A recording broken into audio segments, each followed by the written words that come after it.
Olá pessoal, na nossa aula de hoje nós vamos falar um pouco sobre as teorias evolutivas, começando com o fixismo, que prevaleceu até o século XIX, onde nessa teoria propunha-se que as espécies que estão aqui presentes no nosso planeta, elas não se alteravam ao longo do tempo, ou seja, não sofriam o processo evolutivo. E ela teve um grande apoio das religiões na época e prevaleceu durante muito tempo, até que nós tivemos, mais ou menos em 1809, uma publicação feita por Lamarck, tá? Onde no seu livro Filosofia Zoológica, ele propôs uma ideia evolutiva, tá? Do processo de formação dos seres. Ele baseava sua teoria em dois fundamentos, que eram a lei do uso e desuso, que nesse caso propunha que quando um determinado indivíduo encontrava-se em determinadas situações do meio, tá, ele poderia, pela necessidade de se adaptar àquela nova situação, desenvolver mais uma determinada estrutura, um determinado órgão no seu corpo. E, obviamente, aqueles que não eram utilizados, eles tenderiam a atrofiar.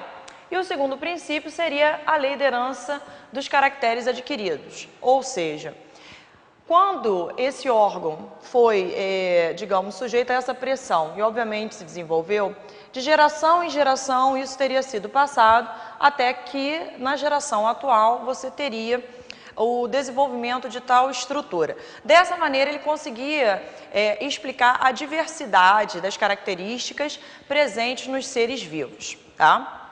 Depois, posteriormente, nós tivemos a teoria do darwinismo, proposta por Darwin, onde ela era baseada na seleção natural. Darwin falava que existiam diferentes espécies no meio e apenas aquelas mais adaptadas àquela determinada situação conseguiriam sobreviver e, obviamente, proliferar-se e passar suas características para os descendentes. O grande problema de Darwin foi explicar a origem da variabilidade dos seres, porque até então não se tinha ideia dos genes que eram responsáveis por essas características. Então, isso foi, digamos assim, um dos problemas que Darwin enfrentou. Basicamente, nós temos o seguinte: a semelhança entre o lamarquismo e o darwinismo é que são duas teorias que tentam explicar o processo evolutivo das espécies, ou seja, a biodiversidade. E também nós temos que nessas duas teorias o meio é de fundamental importância.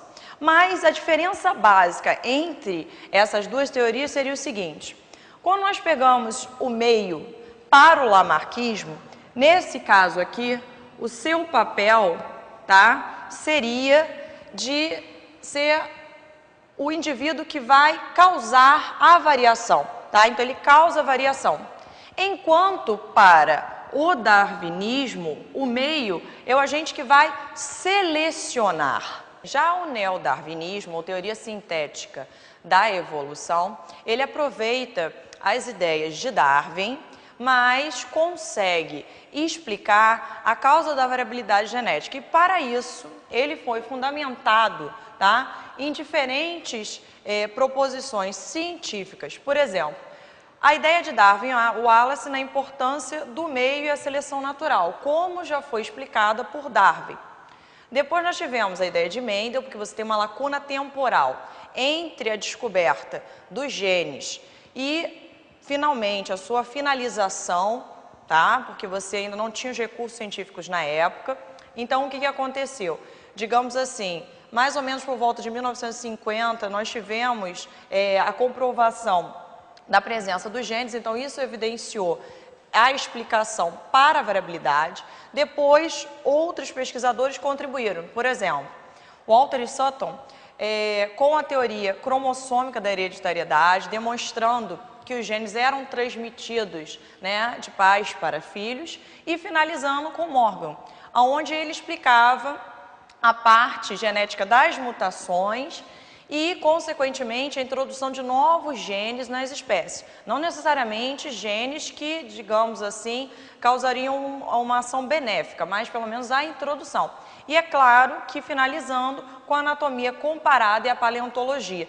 Portanto, não confunda o neodarwinismo com o darwinismo, tá? Porque o neodarwinismo ele consegue explicar as causas da variabilidade, enquanto o darwinismo não consegue. E a nossa última teoria evolutiva seria o mutacionismo, que diferente do neodarwinismo, que propõe um processo evolutivo gradativo, lento, que você vai tendo o acúmulo dessas características ao longo do tempo, ele já propõe um processo de evolução mais rápido, tá? Na população. Gente, boa sorte no vestibular e até a próxima.